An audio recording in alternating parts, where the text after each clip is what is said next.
It all started on a chilly Monday morning. I was running late, not that anyone could actually fire me for it, but still. I like to show up before most people. I always believed in leading by example. I wore my usual hoodie and jeans. That's important, by the way. You'll see why. As I approached the building, a sleek, glass-walled structure I'd purchased 6 months earlier through a holding company, I noticed something different. The lobby was unusually busy. And right there, in the middle of it all, was her. A woman in her late 40s, stiff blonde bob haircut, clipboard clutched to her chest like a shield, barking orders at the janitor like she owned the place. "Excuse me, that trash can has been full since yesterday, does anyone here care about hygiene?" The janitor nodded politely and kept doing his work. I smiled. He was one of the hardest working people in the building. I always gave him a bonus during the holidays. But Karen didn't stop there. As I entered, she squinted at me like I was tracking mud into the Taj Mahal. Sir, you can't go in there. Tenants only." I blinked. "Excuse me, you heard me," she snapped. "This is a professional building. You clearly don't work here." Now, I don't want to jump to conclusions, but this woman looked at me like I was either a delivery guy or lost. It was the hoodie, I'm sure. And the fact I didn't have a badge on display. She shoved her clipboard in my direction. "Name, I'll check the registry." I stared at her, trying not to laugh. "I own the place," I said casually. She scoffed. "And I'm Beyoncé." Karen puffed out her chest and squared her shoulders like a mall security guard about to issue a parking ticket. She waved her clipboard in my face again, nearly jabbing me in the nose. "Sir, unless your name is on the tenant list, I must ask you to leave." Immediately. I was half amused, half incredulous. I'd met people like her before. The self-appointed authority figures. The power-hungry monitors of imaginary borders. But Karen, she took it to a whole new level. Now here's a little context. The building was managed by a third-party property management company, a firm I personally hired after buying the place. I kept my ownership anonymous through an LLC because I wanted the day-to-day to be drama-free. That anonymity, it was now working against me, and also about to work for me, in the most hilarious way possible. Karen, she was the newly elected HOA president of the neighboring condo complex, not even someone who lived or worked in this building. But ever since her HOA signed a beautification partnership with the building next door, mine, she took it as her personal kingdom. And apparently, she had decided she now had the right to vet anyone who entered the premises. She leaned in. "Do I need to call security?" Now, I knew the security guard really well. I'd hired him myself. He used to be a Marine. And if there's one thing Marcus didn't tolerate, it was people throwing their weight around. I was about to wave Karen off when she made her biggest mistake yet. "Actually," she said, smirking, "you're officially trespassing. I'm reporting you to building management and the tenants board. You're fired." Fired. I blinked. "Yes," she said smugly. "I saw you hanging around the tech startup on the 3rd floor last week. You're not on their staff list." I checked. "You're impersonating an employee." This woman had done research on me. Except, it was all wrong. I tilted my head. "You check the staff list of a company you don't work for." "Correct. I'm a community partner now. And this community doesn't tolerate vagrants." Did she just call me a vagrant? I looked around. A few people were watching now, tenants, receptionists, and a couple of baristas from the cafe near the elevators. "Ma'am," I said calmly, "I think you need to take a step back." But she was too far gone. "Oh, so now you're threatening me," she said, raising her voice. "You just earned yourself a permanent ban." That's when Marcus stepped in. He came out from the side hallway, where he'd been monitoring the cameras. "Everything okay here?" His voice was calm, but there was that edge, the one that said, "Say something stupid and you'll regret it." Karen immediately lit up. "Officer," she chirped, her voice suddenly dripping with fake sweetness. "Thank goodness. This man is trespassing. He's pretending to work here. I demand he be escorted out." Marcus didn't even look at her. He looked at me. "You good, boss?" Karen froze. "Wait, boss." Karen froze. "Wait, boss." Marcus nodded at me with respect. "You want her removed, or should I just call this in?" Karen sputtered. "What? You can't call it in. I have jurisdiction here. I'm with the HOA." Marcus raised an eyebrow. You mean the HOA for the next building over.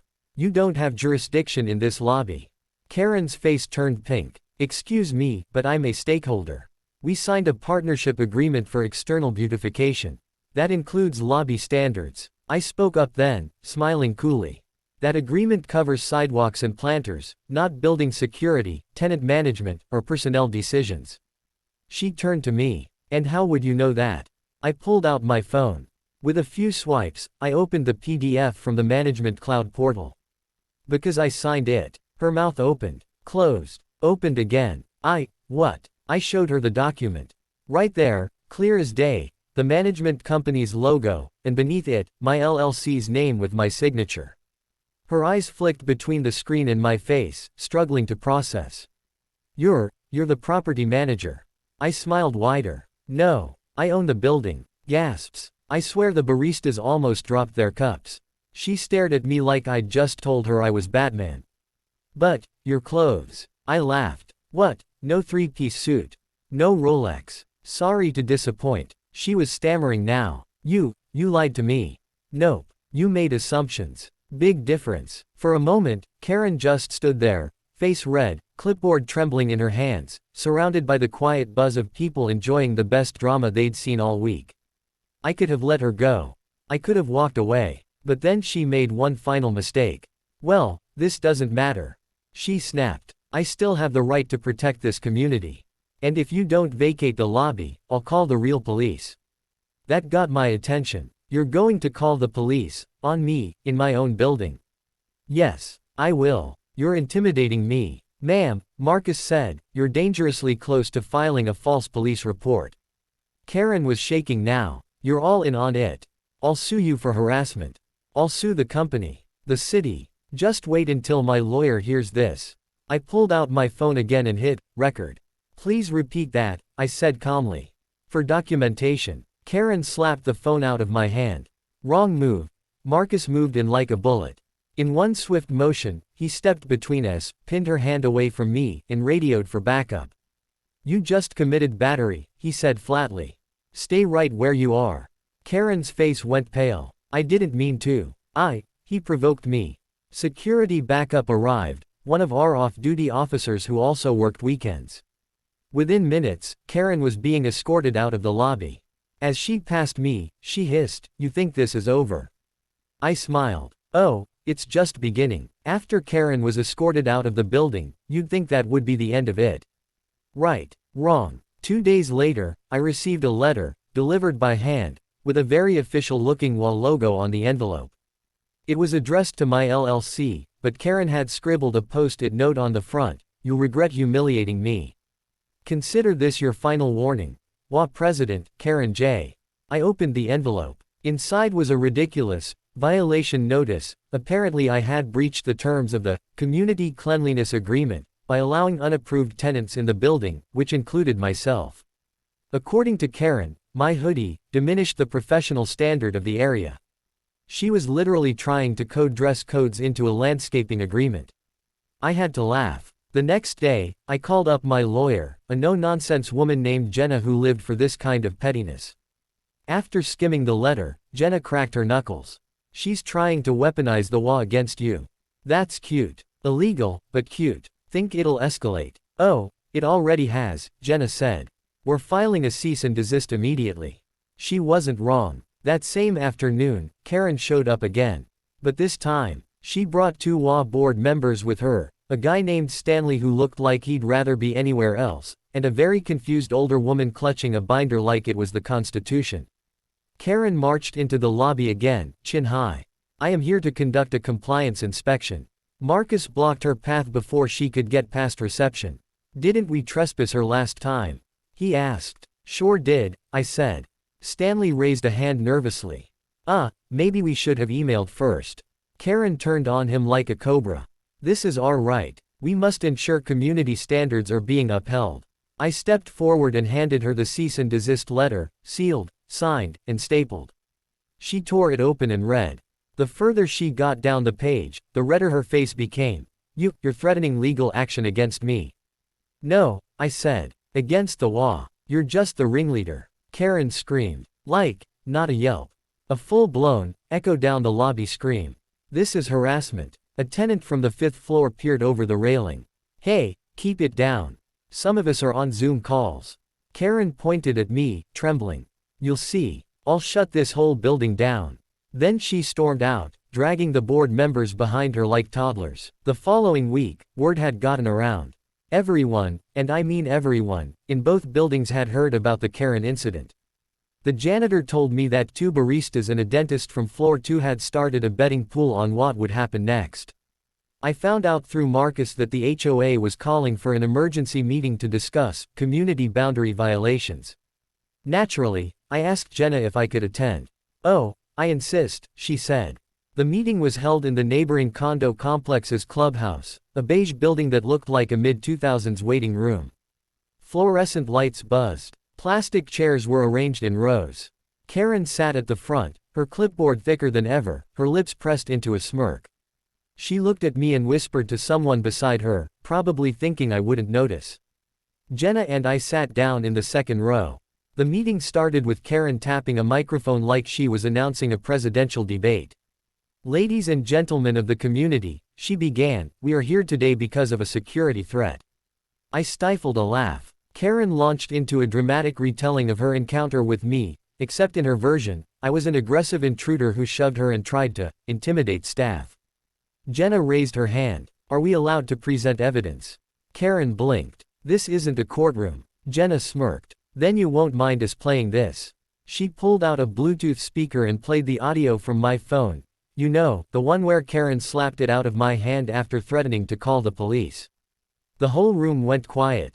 And then, the gasps started. Karen stood up. That's illegal. You can't record me without my consent. Jenna grinned. Actually, in this state, only one party needs to consent to a recording. And my client was that party. Karen's smirk vanished. A few members of the HOA whispered among themselves. The older woman with the binder, Ms. Ruth, I later learned, raised her hand and spoke. I motioned to remove Karen from the HOA presidency pending investigation. Stanley chimed in, seconded. Karen turned on him. You traitor. Stanley shrugged. You lied, Karen. You made us look like fools. Jenna leaned over to me. Civil suits will be a breeze after this. A week after the meeting, Karen tried one last Hail Mary. She filed a complaint with City Code Enforcement, claiming my building was operating outside legal occupancy limits and had unauthorized personnel. Guess what? City inspectors showed up. They were polite, professional, walked through the building with me and Marcus, asked a few questions, checked a few permits, took some photos. Their conclusion: everything looks perfect, the lead inspector said. In fact, this building's one of the best maintained in the district. Then he glanced at the complaint form. We've seen this handwriting before, he added with a sigh. She's well known. Turns out, Karen had filed dozens of bogus complaints across the city over the past year, against libraries, coffee shops, gyms, you name it. The city was done with her. And just 3 days later, the cherry on top, I got a call from a detective. Karen had gone too far. Apparently, she had forged official-looking documents to try and gain access to our building's utility room. She was caught on camera trying to jimmy the lock. That's when they arrested her. Yep, arrested. Charged with trespassing, vandalism, she ripped out a cable box, and impersonating a city inspector. The news traveled like wildfire. I got texts from half the tenants, including one that said, "Greater than, the HOA Queen has fallen. Long live the owner in the hoodie." Even the janitor gave me a salute the next morning. A month after her arrest, Karen's court date was set. I didn't have to appear, my lawyer Jenna handled everything, but let's just say, I wouldn't miss it for the world. The courthouse buzzed with reporters. Apparently, word had spread about a renegade HOA president who got arrested for impersonating a city official. The local paper called her suburban tyrant with a clipboard. Brutal. Accurate. Karen arrived looking like a whole different person. Gone was the power walk, replaced with stiff shoulders and a wrinkled beige suit. Her clipboard was nowhere in sight. Inside, her defense was weak. She claimed it was all a misunderstanding. That she was simply trying to maintain order, and wasn't aware she'd broken any laws. Jenna stood up. Your Honor, we have over 12 pieces of digital evidence, including video footage, audio recordings, and a paper trail of harassment, all pointing to a deliberate campaign of intimidation and false representation. The judge sighed. "Ms. Johnson, you're not a city official. You had no authority to enter that building, let alone tamper with electrical systems." Karen tried to argue. "I thought, the community, the neighborhood, the standards." The judge cut her off. "This is not a debate. You were warned. You received a cease and desist. You were trespassed. And yet, you continued." Gavel slammed. Karen was sentenced to 60 days probation, a restraining order barring her from entering the building, and mandatory community service, under supervision. Oh, and she had to pay restitution for the damaged cable unit. The courtroom murmured with satisfaction. Even Stanley was there. He actually fist bumped me outside. "You really brought her down," he whispered. I nodded. "She did most of the work herself. I just let gravity do the rest." The weeks after the court case were blissfully quiet. Tenants began referring to me as Hoodie Man, a term of respect, I suppose. One of the startup guys even made a comic strip about it. The first panel showed Karen yelling in the lobby. The last showed me standing on the building rooftop in a hoodie, arms crossed, overlooking my kingdom. I framed it in the lobby. The building culture improved overnight. People were more relaxed, more friendly. Even the tenants from the condo next door stopped by the cafe more often, now that Karen wasn't hovering around their lives like a rogue satellite. Oh, and guess what? Karen's HOA presidency was officially stripped. Ruth took over, and the first thing she did, greater than, dissolve all unauthorized partnerships and remove Karen's beautification committee from all official channels. Turns out, the agreement Karen bragged about, she made most of it up. She drafted fake policy memos and distributed them like law. The new HOA board even issued a formal apology to my LLC, and to me personally, for Karen's behavior. They offered to cover part of the damage. I politely declined. Instead, I asked for something better. A neighborhood block party. Ruth blinked. "Excuse me. Yeah, let's do something fun. Bring everyone together. Shake off the negativity. Start fresh." And we did. The party was a hit. Live band, food trucks, yard games. Even the mayor stopped by for 15 minutes. I kept things casual, hoodie and jeans, of course, and made a small speech. Karen tried to divide us. But I think she accidentally united us instead. Cheers. The janitor got up and toasted, to Hoodie Man. Laughter. Applause. Music. Peace. About 2 months later, long after the party and after Karen had disappeared from public subject, sincere apology. I stared at it for a while. Then I opened it. Greater than, "Dear Sir. I know I'm the last person you want to hear from. I can't begin to express how sorry I am for what happened. I let my position go to my head. I assumed too much. Judged too quickly. I see that now. Losing my position, going through court, it all humbled me in ways I didn't think possible. I have started therapy. I've joined a community volunteer group not as a leader, just as a helper. You didn't have to show grace. But you did. You didn't humiliate me further, even when I deserved it. Thank you, Karen." I sat back in my chair, letting out a long breath. I didn't reply. I didn't need to. The story was over. The chapter closed. But not without a lesson. Power doesn't come from a clipboard or a title. It comes from how you treat people, especially those you think are beneath you. Karen forgot that. And karma, well, karma remembered. The day I got fired, in the lobby of my own building, by a clipboard-wielding HOA Karen, who later got arrested for impersonating a city inspector. You couldn't make this stuff up. But here's what I'll leave you with. We all run into Karens. People who think they run the world. Who confuse control with leadership. Who bully instead of build. And sometimes, they need to be reminded that they're not the main character in everyone's story. Sometimes, you're the boss in the hoodie. And when someone tries to write you out, you pick up the pen, and write the ending yourself. Music swells softly, hopeful tone. Thanks for listening. Don't forget to like, share, and subscribe for more stories like this. And remember, always be kind, but never be afraid to clap back when someone crosses the line. Until next time.